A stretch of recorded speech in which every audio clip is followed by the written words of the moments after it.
Good morning, Vechain family. It's Satoshi Boomin coming at you with another video. Guys, if you're not already, go down below and smash that subscribe button. Hit the notification bell so you never ever miss a video. Also, hit that like button for me too for the YouTube algorithm. Let's get right into it, guys.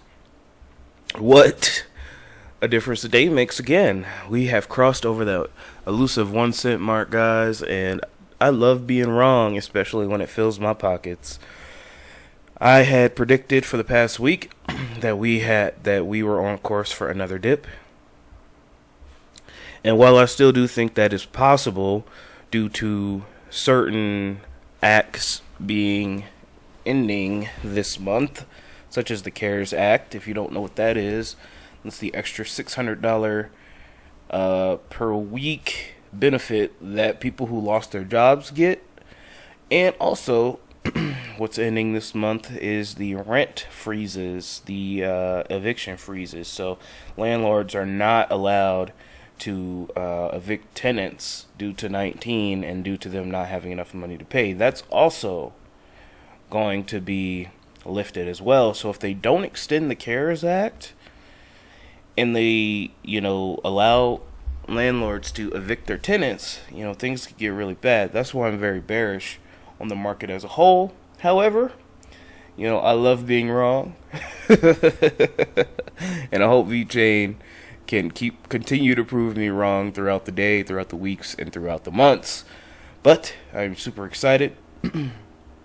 We are above 1 penny. So happy days, guys. We are booming to the moon, hopefully.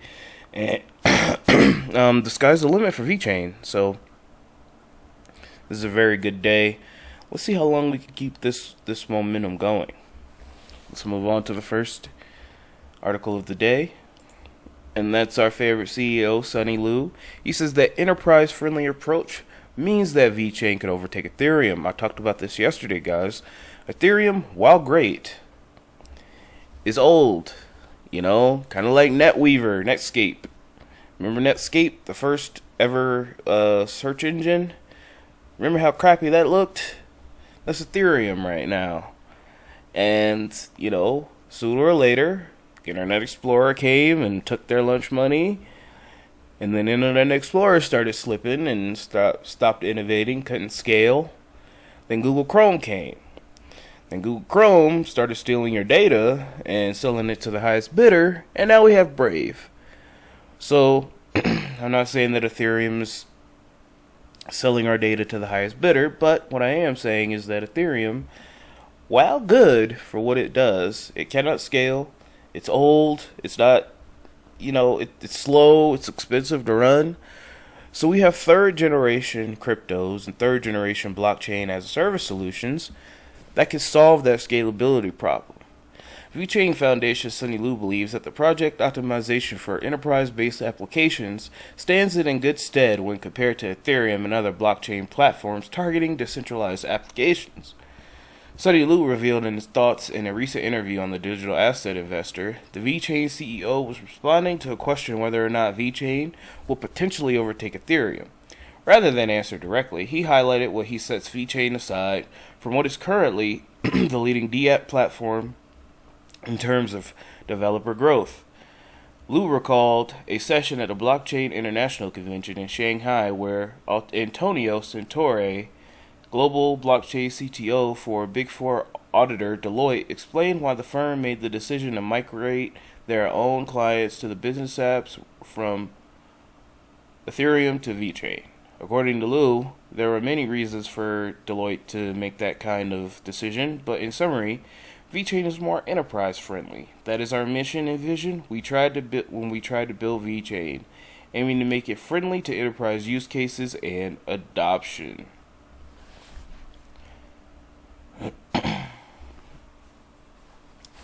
Sunny Lu identified the goal of enterprises with adapting technology, that is, transforming technology value to the business. Then he concluded that Vechain is more cost effective, offers less lead time, and provides for satisfaction to any kind of enterprise users. Meanwhile, it's worth noting that while Vechain became popular as the enterprise blockchain, the project soon could branch out to DeFi on the latest booming sector of the crypto market. In the January interview, Luce revealed that the network's upcoming vision would be home to financial applications that people could use collateral asset cross-chain protocols, while the VET token will be used in a different way. So, as we can see here, enterprise cases are better suited for Vechain, because when we take a look at Ethereum, that's more of a decentralized finance protocol. Vechain, however, is specifically set up for blockchain as a service solution. So you can deploy Vechain into your company in less than 3 weeks. Trying to deploy and test and set up Ethereum for a business solution could take months or years. So that's just one of the reasons why and how Vechain can overtake Ethereum, saving money, time, and more cost effective to run it. Also, to run transactions on the Vechain blockchain is extremely cheap, whereas gas prices on Ethereum are high. So, yeah. This was a great interview. If you have not taken a look at that, go ahead and check that out. Moving on. 300 billion worth of food to be traced using blockchain and IoT by 2027. Guys, we are moving towards a digital economy. Blockchain technology and the Internet of Things can solve some of the food industry's most pressing challenges and save it $100 billion a year, according to a recent report by Cointelegraph Consulting and Vechain. The report forecasts that $300 billion worth of food items will be traced along the supply chain fully within 7 years. That's a lot of money. The lack of transparency and accountability in the global food supply. The lack of transparency and accountability in the global foods industry supply chain costs billions and billions of dollars. Take one example. It is believed that as much as 20% of the global wine sales are counterfeit, worth $6 billion. Jeez. And things get even fishier when it comes to the seafood industry. 25 to 70% of red snapper, wild salmon, and Atlantic cod are disguised by species that are less desirable, cheaper, and more readily available. CEO of Telegraph Consulting noted food safety has been one of the billion-dollar challenges that people have struggled for decades to solve. Tracing items along with supply chain using blockchain is one of the explored use cases for technology, with IBM leading the way as a service provider, and many other global industry leaders like Walmart, Carrefour, and California Giant Berry Farms joining the party. And as we can see here, it's kind of hard to read. Total savings, I think these are in the billions. 110 to 155 billion savings from revenue enhancement, 60 billion. Savings from cost reduction, 20 billion, and savings from risk mitigation, 12 to 14.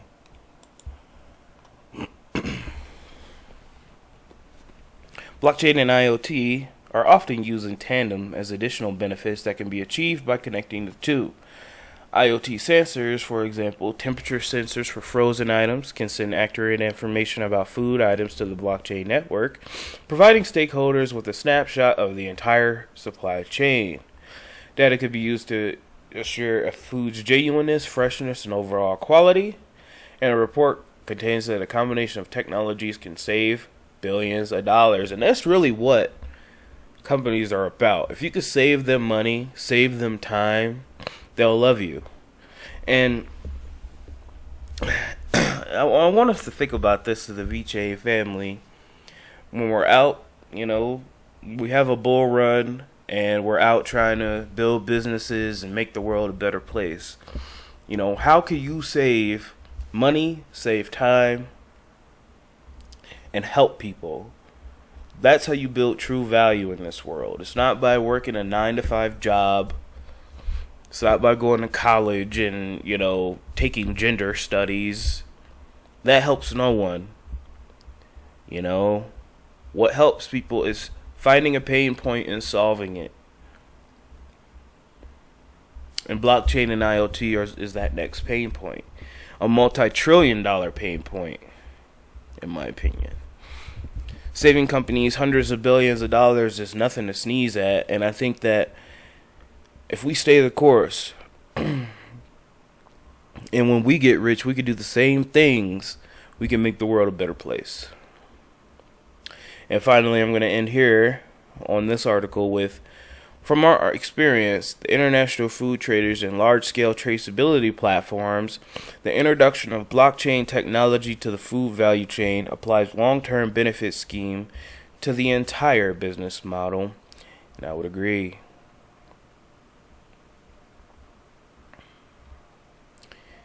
People want to know where their food comes from. I mean, I remember doing a story a couple months ago where apparently China, like, gangs have been, like, selling 40-year-old meat, like, reselling it. Fake meat, they're saying that it's duck meat when it's, like, actually pig meat and stuff. It's really ridiculous. So we need food traceability. People want to know, has their food been come in contact with COVID? Is their food coming from a plant where swine flu, G14, remember I talked about that? G14 virus.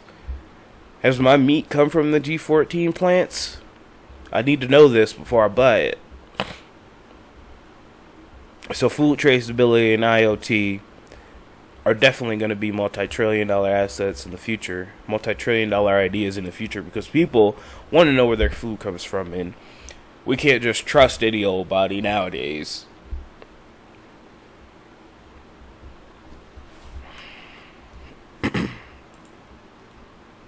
Alright guys, last article of the day. I know it's been a short one. I apologize. Binance Security Report sheds light on crypto scams. A report released by exchange Binance illustrates how scams targeting cryptocurrencies investors attempt to gain credibility. I've seen a lot more of these scams pop up, which means to tell me that we're in for a wild ride here soon. Okay, guys? A report released by major crypto exchange Binance illustrates how scams are targeting crypto investors in an attempt to gain credibility. In the report published on June 30th, the exchange explained that its Binance Century Risk Investigation Service observed reports of fraudulent investment schemes promising quick or exponential returns on cryptocurrency investments. The frauds do not just concern crypto, but forex, binary options, and contracts for difference. Guys, remember, if it sounds too good to be true, it probably is. A lot of people get into this crypto thing thinking it's a get rich quick scheme. No, it's an investment just like any else. And a matter of fact, it's more risky than any other investment, because these coins, some of these coins have less than $1 value, like Vechain. I mean, we're buying these coins for a penny, 10 cents, 20 cents. So in the eyes of the market, these coins are not worth much until global adoption takes over. So, yes, there's going to be a lot of risk and a lot of scams out there. Nobody's super benevolent. Nobody likes you that much that they're going to give you free crypto. So if they say, hey, you send me 1,000 XRP, I'll send you 5,000 back, that's obviously a scam. If you see something where Vitalik Buterin or Elon Musk or Jeff Bezos giving away Bitcoin, if you send this Bitcoin to an address, they're going to give you 10 Bitcoin back. Stop. That's obviously a scam. Don't fall for it. Like, I'm not going to get into a scam rant today, but just know that I'm about to, because people fall for this crap every single day. And you want to know how I know they fall for this crap every single day? Because if you take a look at Whale Alert on Twitter,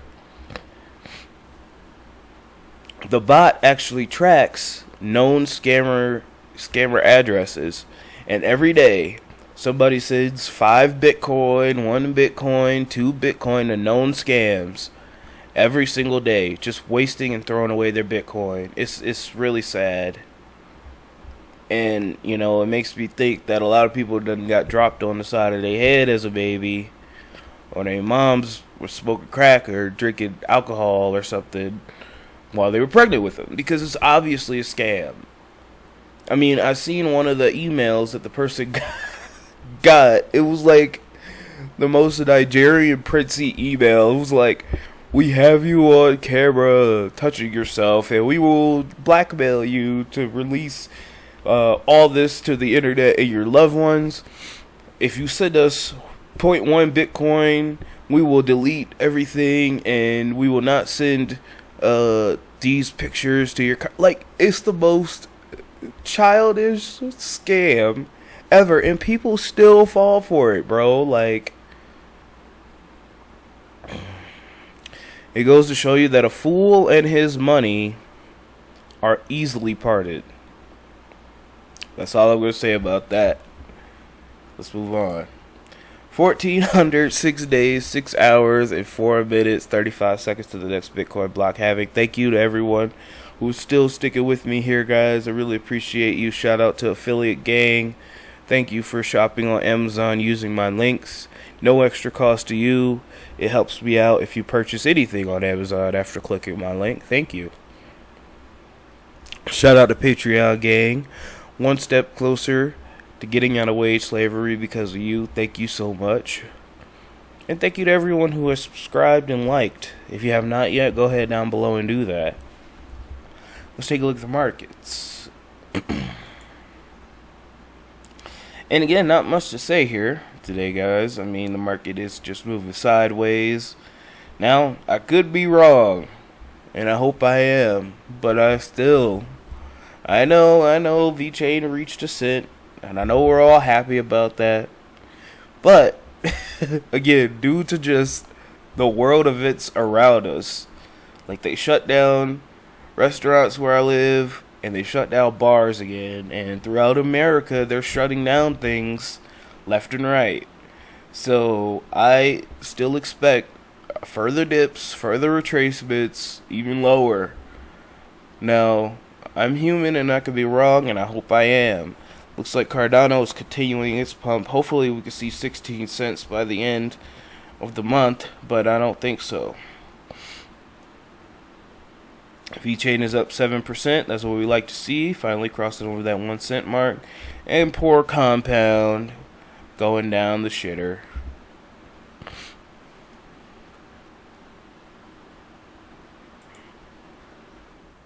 Kyber Network pumping 17.1%. Insane. And Bancor Network is pumping as well. So, looks like a great day for some altcoins. Let's take a look at anything dumping. Nexo is dumping. Aave is dumping. Compound is dumping. Siacoin is dumping. But other than that, nothing much to talk about. So, I'm going to stop blabbing and rambling on here, guys. Thank you so much. Again, like, comment, subscribe, donate to the Patreon, click the affiliate links. Don't let your memes be dreams. And I will talk to you tomorrow.